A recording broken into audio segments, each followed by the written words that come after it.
My parents surreptitiously used my credit card to arrange a $15,000 Europe vacation for my golden child sister, so I reported it as fraud, resulting in a massive family conflict that forced me to stay out of contact. I never imagined I'd be writing a piece like this, yet here I am, still in shock and disbelief at what my parents did. My name is Alex, and I'm 28 years old. My younger sister, Emma, is 22 years old and recently graduated from college. Our parents have always had an odd approach to parenting, but this newest act has made me enraged. To provide some context, I've always been the responsible member of the family. I worked hard in school, received scholarships, and found a nice career in finance right out of college. I've been financially independent since I was 22, and I'm pleased with my accomplishments. Emma, on the other hand, has always been the baby in the family. Don't get me wrong, I adore my sister, but she's clearly been coddled by our parents. Growing up, it was obvious that Emma was the favorite. She was given the latest clothes and gadgets and was never forced to work part-time or help with home duties. I tried not to let it affect me too much and focused instead on my own aspirations and future, but occasionally the partiality was difficult to ignore. I recall one specific instance when I was 16 and Emma was 10. I'd been saving for months to buy a new gaming console. When I finally had enough money, I joyfully informed my parents that I was going to the store to buy it. To my surprise, they answered, "Oh, we already bought one for Emma last week. You can share hers." I was upset, but I swallowed my disappointment and tried to be glad for my sister. Let's fast forward to the present. Emma recently finished with a communications degree. I am truly proud of her. She worked hard and deserves to be recognized for her accomplishments. I even sent her a beautiful graduation present, a new laptop she'd been wanting. My mom called me last week. She was overjoyed, telling me how they had prepared the ideal graduation gift for Emma, a month-long vacation in Europe. I was pleased for Emma, believing it was a kind gift from our parents. But then came the bombshell. "We used your credit card to book it all," my mother nonchalantly stated, as if it were the most natural thing in the world. "We'll pay you back, of course, but we needed the points from your card to upgrade some of the flights and hotels." I was speechless. I couldn't believe what I heard. When I finally recovered my voice, I inquired about the amount they had spent. The answer hit me like a blow in the gut. $15,000. $15,000 was charged to my credit card without my knowledge or consent. "Mom," I began, trying to keep my voice steady, "you can't just use my credit card without asking me. That's illegal, and $15,000 is a lot of money." She dismissed my concerns. "Oh, don't be so dramatic, Alex. It's for your sister's graduation.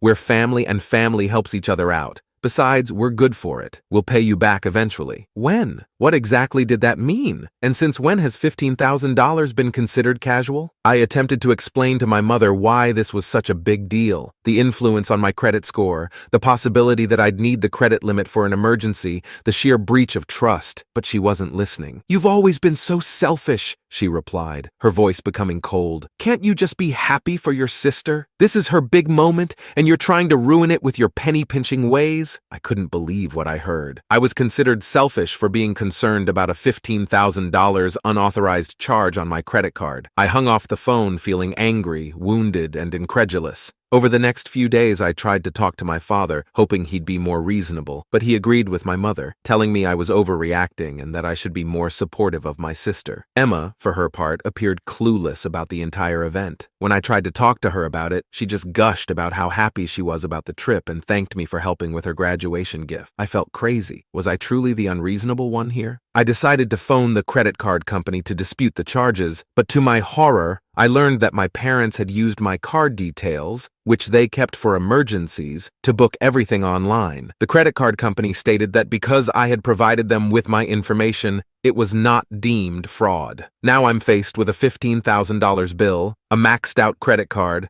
and a family who thinks I'm greedy for refusing to pay for my sister's expensive vacation. I am hurt, furious, and feel betrayed by those who are supposed to love and support me. I do not know what to do. Part of me wants to cancel the entire vacation, but I know it would cause a major schism in our family. Another part of me wants to just pay it off to avoid the hassle, but $15,000 is a lot of money, and the principle itself troubles me. Plus, I'm concerned that if I let this go, it may set a precedent for future financial exploitation. Am I overreacting? Should I just suck it up and pay for my sister's vacation? Or should I hold firm, even if it means risking my connection with my family? I'm feeling lost and could use some advice. Update 1. I appreciate everyone's encouraging remarks and advice. I was stunned by the huge response to my post. Reading through your comments helped me realize that I wasn't insane for feeling violated and outraged over this scenario. I took your counsel and decided to take action. First, I called my credit card company again to escalate the situation. I described the scenario in detail, emphasizing that while my parents had my card information for emergencies, I had never allowed this exact use. After some back and forth, they decided to look into the charges as possible fraud. Next, I sent a group text to my parents and Emma, requesting a family Zoom call to discuss the problem. I wanted to give them the opportunity to set things right before taking more serious actions. The call was intense. I began by calmly describing why their actions were unacceptable, the legal ramifications, the violation of trust, and the financial hardship it imposed on me. I informed them that I had reported the transactions as fraudulent and that they needed to cancel the trip immediately. My parents' reaction did not meet my expectations. They were furious, accusing me of being dramatic and attempting to derail Emma's graduation party. My mom went so far as to say, "We raised you, clothed you, and put a roof over your head. The least you could do is help give your sister the trip of a lifetime." I took a deep breath before responding. "You chose to have children. Providing for us was your responsibility as parents. It doesn't mean you get to commit credit card fraud in my name." Emma, who had remained calm until now, broke into sobs. "I can't believe you're trying to ruin my graduation gift," she said. "You've always been jealous of me. Why can't you be happy for me for once?" Her comments hurt, but they also bolstered my determination. I saw that this pattern of entitlement and favoritism was pervasive, and it was necessary to establish some clear boundaries. "Emma," I replied, trying to keep my voice calm but firm, "I'm happy for you. I'm proud of your graduation, but this trip was booked illegally using my money without my permission. It's not a gift from me, and it's not okay." My father, who had been unusually silent, finally stepped out. "Son, we didn't think it was such a big deal. We've always had access to your card for emergencies. We just thought, as family, it would be okay this one time." I didn't know how to react. "Dad, $15,000 is not a small amount, and this was not an emergency. You can't just decide to spend my money without asking me." The call ended with my parents upset, Emma in tears, and me exhausted but determined. They declined to cancel the trip, claiming that I was overreacting and that they would reimburse me. Soon after the call, I took the next move. I contacted a lawyer buddy of mine and discussed the circumstances. He informed me that what my parents did was illegal, and that if I chose to take legal action, I would have valid reasons. I also went to the police station and reported the unauthorized use of my credit card. The officer I dealt with was compassionate and took down all the information. He advised me that pressing charges would most certainly cause a significant schism in my family, but he also informed me that I was perfectly within my rights to do so. I'm still torn about what to do next. On the one hand, I adore my family, and the thought of pursuing legal action against them makes me sick. On the other hand, their behavior is inappropriate, and I'm concerned that if I don't take a firm stance now, this will happen again in the future. For the time being,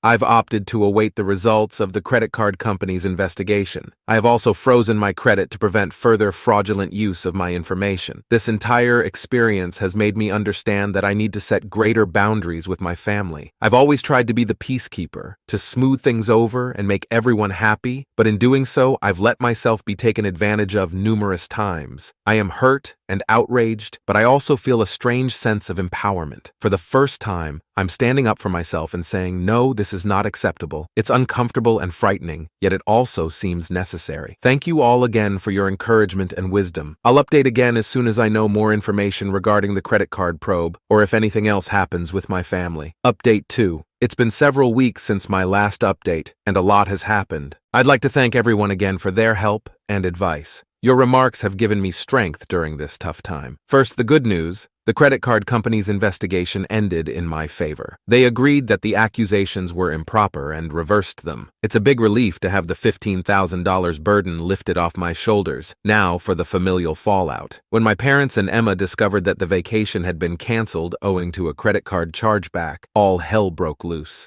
My phone was full of angry calls and texts. My mother left a particularly harsh voicemail, calling me a greedy, ungrateful son who had ruined Emma's life. Emma turned to social media to share a heartbreaking video about how her spiteful brother had ruined her ideal graduation trip. Some of our shared acquaintances and extended family members began to contact me, asking why I was treating my younger sister so badly. The situation was spiraling out of control, and I realized I needed to correct the record. I wrote a calm, factual post detailing what had happened, how my card had been used without my consent, and how I had attempted to handle the situation with my family before contacting the credit card company. The response to my post was varied. Some others were supportive, expressing surprise at my parents' behavior. Others still believed I should have taken one for the team and let Emma have her trip. It was eye-opening to learn how many people believed it was okay to conduct fraud for family reasons. A few days after my post, I got a surprise call from my aunt, my mother's sister. She was empathetic to my predicament and told me about some family history that I didn't know. Apparently, my mother had a history of financial carelessness and had previously taken advantage of family members. My aunt encouraged me to hold firm and offered her support. This chat with my aunt made me realize that the problem was deeper than simply this one episode. It was a pattern of behavior that had been tolerated and justified for years. I understood then that I needed to set clear boundaries, not just for myself, but also to halt the pattern of financial abuse. I decided to take a major step. I informed my parents that I would have no communication with them for the foreseeable future. I mentioned that I needed time to comprehend what had transpired and could not trust them just now. I also informed Emma that, while I loved her and was pleased with her accomplishments, I wanted some space from her as well. Their reactions were unsurprisingly negative. My parents accused me of pulling the family apart. Emma cried,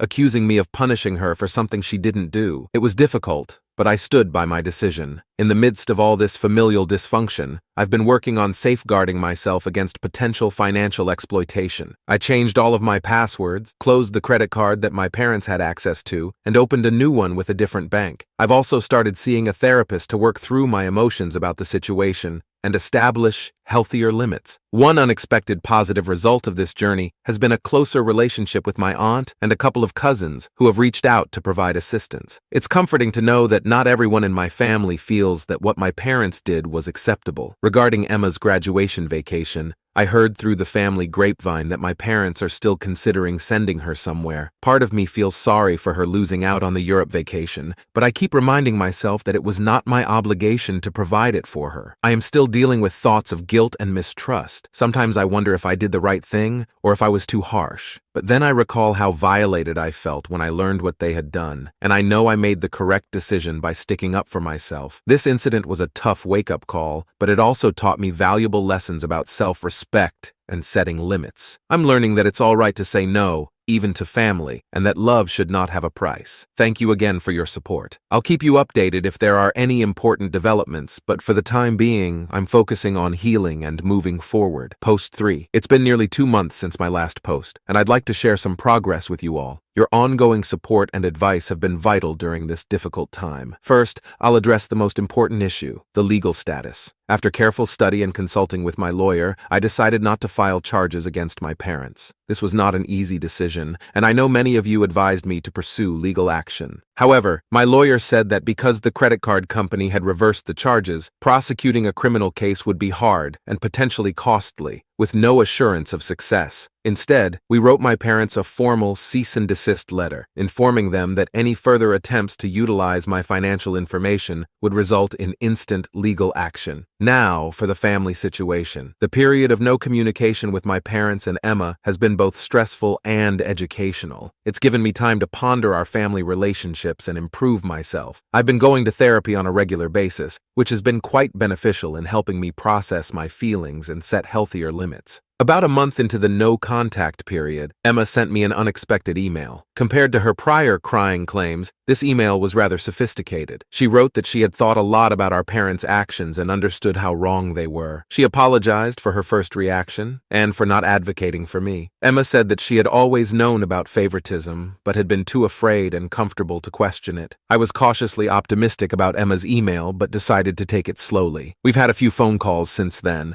and I can tell she truly wants to understand my point of view. She revealed some of her own experiences with our parents' financial irresponsibility, which she had previously kept to herself. The aborted trip to Europe appears to have served as a wake-up call for her as well. My parents have been less inclined to accept responsibility. They've made multiple attempts to reach me, including angry voicemails and guilt-tripping emails. My mother even showed up at my place unexpectedly one day, causing quite a ruckus in the hallway. I held firm and refused to engage, which was difficult but important. The situation with extended family members has been mixed. Some family members have been helpful, particularly my aunt, who first contacted me. She has become an important ally and source of support. Others, however, continue to encourage me to reconcile with my parents, citing the "but their family" argument. I've had to distance myself from some of these families for my own mental health. On the plus side, this predicament has resulted in some unanticipated personal development. With the time and energy I used to devote to dealing with my family's problems, I've been able to concentrate more on my own life and ambitions. I've started a new passion, photography, and I'm spending more time with friends who respect my boundaries. I've also made important financial decisions. I've upped my payments to retirement accounts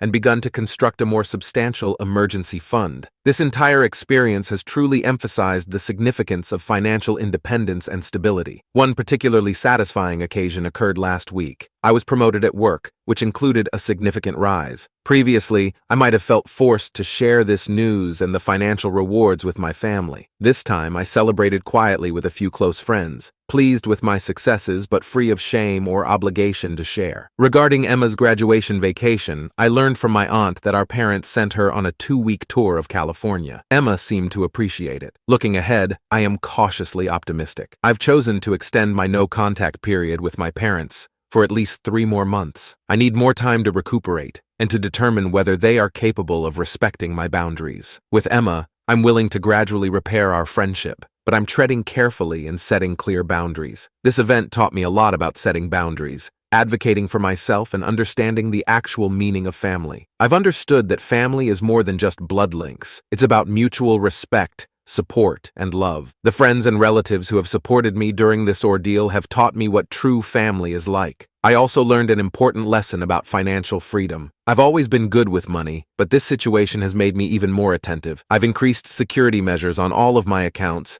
and grown more forceful about protecting my financial information, even from family members. There have been moments of doubt and sadness, particularly when I have missed family gatherings due to the no-contact policy. Mother's Day was very painful, but I remind myself that this separation is essential for my mental health and personal development. One unanticipated result of this scenario is that I've become a resource for friends who are coping with financial problems in their own families. Several people have contacted me for assistance in setting boundaries and dealing with financially irresponsible family members. It is great to be able to assist others in similar situations. My aunt informed me that my parents are experiencing financial difficulties. Apparently, they plan to use my credit for more than just Emma's trip. This has resulted in some arguments between them, with my father blaming my mother for going too far with the credit card fraud. Part of me feels awful knowing they're struggling financially, but I remind myself that it's not my obligation to correct their poor financial decisions. Emma has provided some insight into our parents' reactions to all of this. She claims they're still not sure why I responded so strongly. They regard their acts as a natural part of being a family and don't understand why I'm making such a big deal about it. This lack of understanding is frustrating, but it also confirms that I made the proper decision to distance myself. I've been reflecting a lot about my upbringing and early adulthood, noticing patterns of financial and emotional exploitation that I had internalized. It has been both terrible and liberating. I'm learning to validate my own emotions and experiences